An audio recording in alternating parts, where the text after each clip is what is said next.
Hi everyone, welcome back to Psychology of Rock. If you're new here, my name's Nina, and today we are going to be diving deep into the song Apologize by my favorite ladies in rock, The Warning, and unpacking its incredible lyrical and psychological depth. From the looks of things, we might be getting some new music pretty soon, and I realized that this was the singular track off of Keep Me Fed that I still needed to analyze, so today is the day. I love this track because the lyrics remind me of Queen of the Murder Scene. There is definitely a similar feel, and Pal said she actually wrote the pre chorus all the way back in 2016. So I think there could be some kind of connection there, and I just really like the sound of it. I love the unexpected drop into the chorus. I love that Dany used a slide for the song. I love the bass line. And I just think overall the song is really effective at conveying what I think it's trying to convey. Now, this is definitely one of my favorite tracks on the album, so of course, I've already heard it a million times before today, but I did still sit down and write out my initial impressions of the song and what it feels like it means to me as a listener before really analyzing it. So I do want to start there, but then we'll go through the song section by section and explore some of the possible deeper meanings and psychological implications. Because we all know that Pow, who I am assuming wrote at least most of these lyrics, is incredibly emotionally intelligent, and I feel like she's able to transform not only just her observations, but also her personal experiences into these really relatable stories. I don't think she necessarily always writes things that are truly autobiographical, but she is definitely able to take experiences and feelings that we've all kind of been through at one time or another and articulate them in an artistic but still very raw way.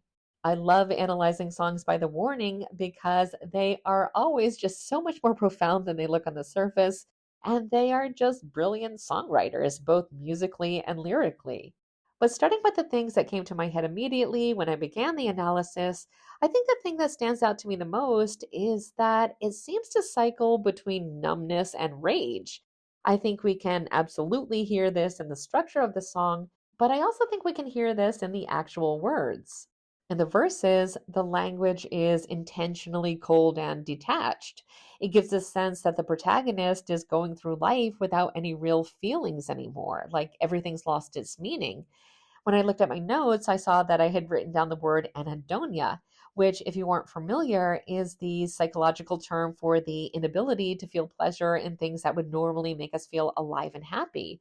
It's kind of like a flatness or a numbness where nothing we do really feels rewarding anymore. So I do think the term could apply here, but I also think, on top of everything else, she's describing feeling like she's powerless and nihilistic and very, very disconnected.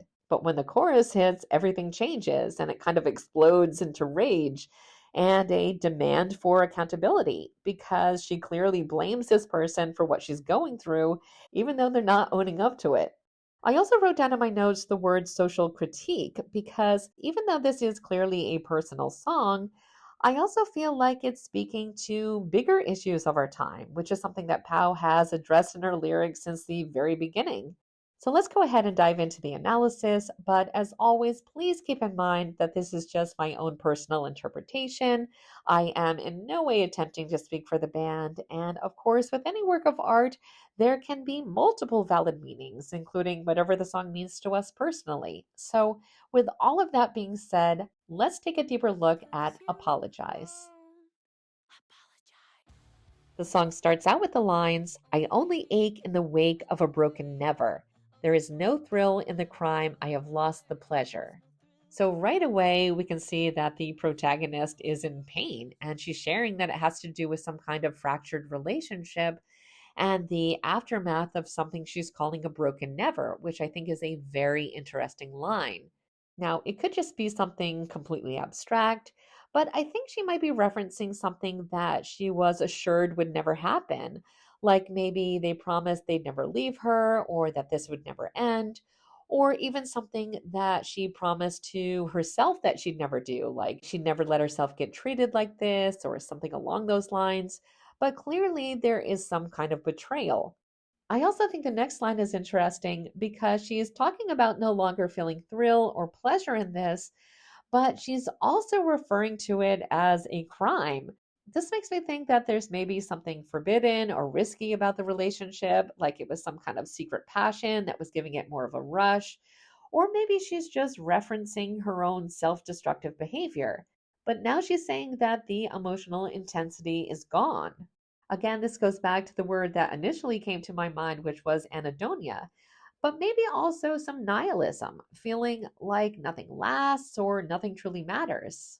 She goes on to say, skin on skin means nothing if there is no blood to bleed. Simply quenching hunger doesn't kill the need. Just really evocative wording here.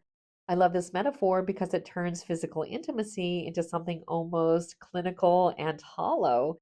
She's basically saying that once there's no real emotional connection, no blood, no life, no passion, that even touch loses its meaning.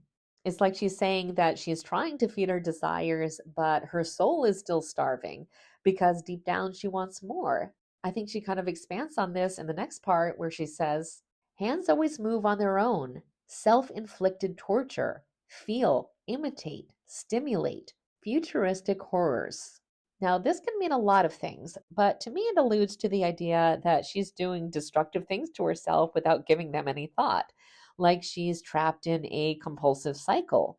To me, the words futuristic horrors kind of evoke things like tech or media, or at least some kind of addiction to hollow stimulation. Again, this is a theme that Pow has brought up on multiple occasions in many, many songs, going all the way back to the first album.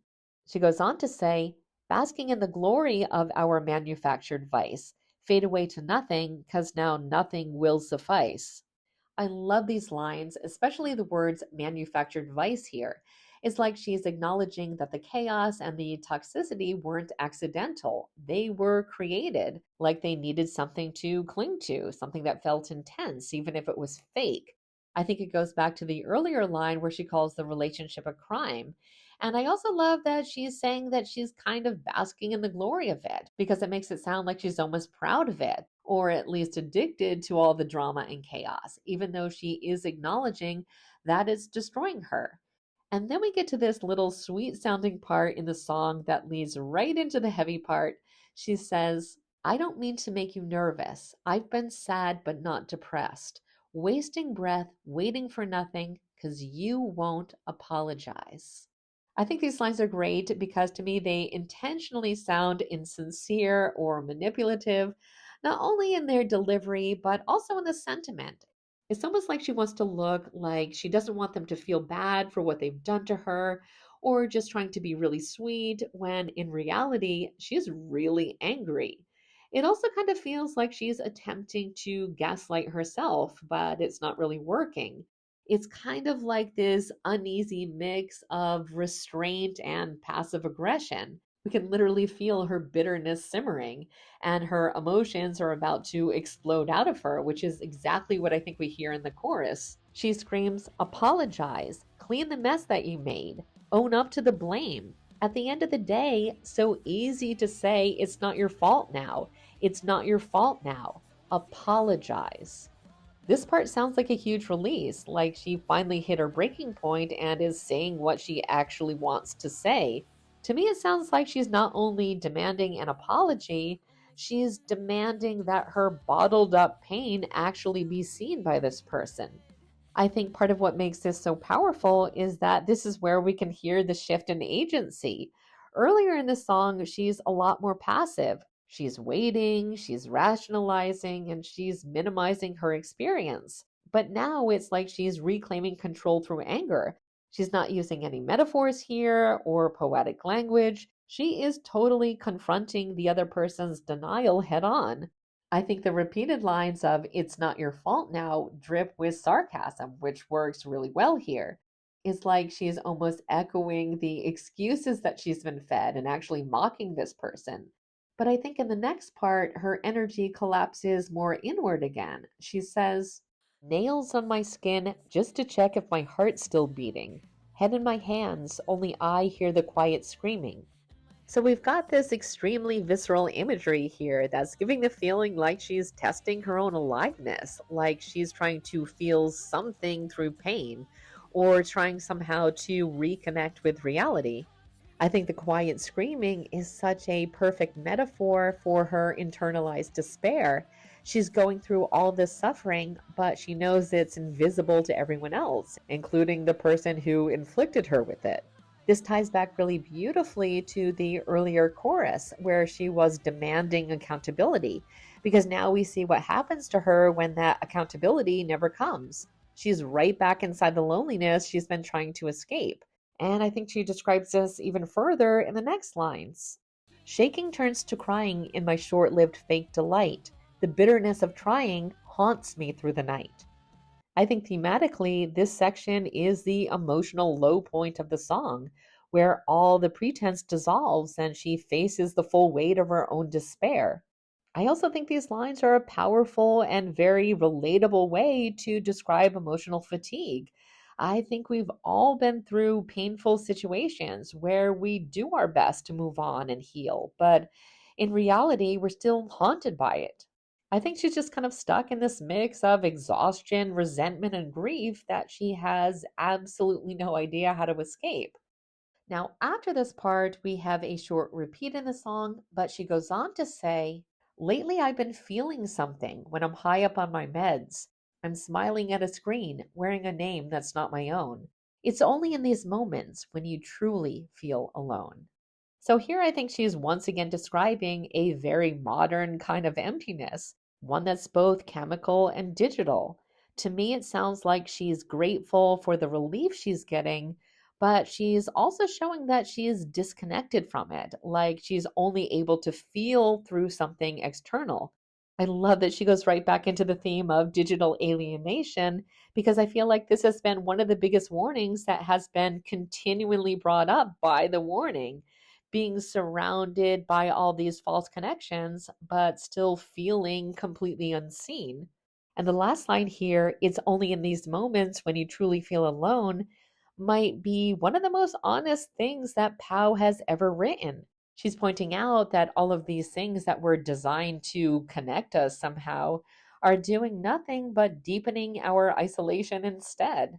Again, this is a theme that we have seen in many of their songs, like in Error and in 21st Century Blood, and in several tracks now on Keep Me Fed. But I do think the song kind of addresses it from a new angle. And she brings it up once again in the song in the last part that is not a repeat. She says, a name on a screen means nothing to me. Hypnotic machine, your hands are clean. It's not your fault now. It's not your fault now. I think these lines and the final repeat of the chorus really kind of capture what Keep Me Fed has been exploring this whole time, which is this almost hunger for realness in a world that keeps offering us substitutes. Absolutely everything feels mediated, filtered, and artificial these days. And ultimately, it truly feels impossible sometimes to have real connection and honest communication. So I think if I had to sum up the main theme of the song, I would say it's about the psychological toll of this disconnection, especially when it's linked to unresolved harm and artificial fulfillment. And I think it's even more poignant because the song is left unresolved, which is a tool that I think Pow uses a lot in her writing that makes it even more disturbing in a way. It's like the protagonist is crying out for this accountability that never comes. So even though she got brave enough to speak her voice, the audience doesn't know if it actually made a difference or not. Will she be able to heal or will she be stuck in despair? We don't really know. And I think that creates a kind of psychological realism in the song that we can project into our own experiences, no matter how they ended. We get what she's going through. And I think that's one of the secret keys behind why the warning's lyrics are so powerful. They are able to give voice to emotions that so many of us recognize but might struggle to articulate ourselves. In the end, I don't think Apologize is just a song about heartbreak or anger. I think it's much more about the very human need to be seen, heard, and acknowledged. I don't think anyone would argue that it is a brilliant song that is masterfully written, and I think it hits even harder when they play it live. And I'm just so happy that these incredible artists are finally starting to get the attention they deserve because they truly are one of the most talented bands of this generation. I cannot say enough good things about them. So those are my thoughts about Apologize, but I would love to hear yours, so please leave a comment down below. It has been an absolute pleasure analyzing this album, and if you want to see any of the other videos I've done about Keep Me Fed, I will link a playlist in the description box so you can find it there. I would also love to hear your speculations about the new album, so please leave your thoughts about that as well. I want to thank you so much for watching, and I will see you in the next video.